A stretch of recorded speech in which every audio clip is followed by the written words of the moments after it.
Protein supplement বেশি খেলে আপনার কিডনির ওপর চাপ পড়ে, পরবর্তীকালে রেনাল সমস্যা হতে পারে।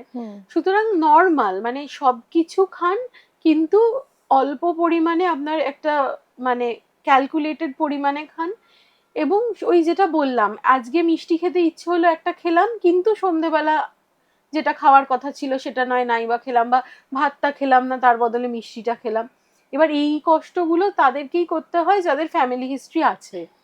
হ্যাঁ, এবং যারা অনেকেই আছেন যারা ভীষণ আনন্দে সবকিছুই খান, কিন্তু কিছু সেটা ডায়াবেটিস হয় না, সেটা তো খুবই মানে ফরচুনেট। কিন্তু আদারওয়াইজ তো এই ফ্যামিলি হিস্ট্রি থাকলে এইগুলো তো মেনে চলতেই হবে, কিছু করার নেই।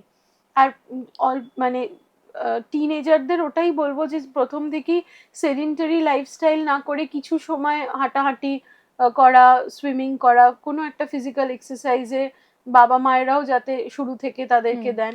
কারণ প্রিভেনশনের তো আমাদের 4টে ভাগ হয়, একটা হচ্ছে অলরেডি হয়ে গেল, সেটা তো সেকেন্ডারি প্রিভেনশন।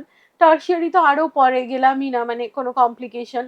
শুরুর দিকে যেটা প্রাইমর্ডিয়াল প্রিভেনশন আর প্রাইমারি প্রিভেনশন, ওইগুলো কিছুটা তো আমাদের হাতে থাকে। তো সেই ক্ষেত্রে আমরা মানে তাদের ছোট থেকে সেই লাইফস্টাইলটা তাদের মধ্যে ঢুকিয়ে দেওয়া, যাতে তারা রেগুলার যোগা করে বা মেডিটেশন করে, এইগুলো করতে হবে।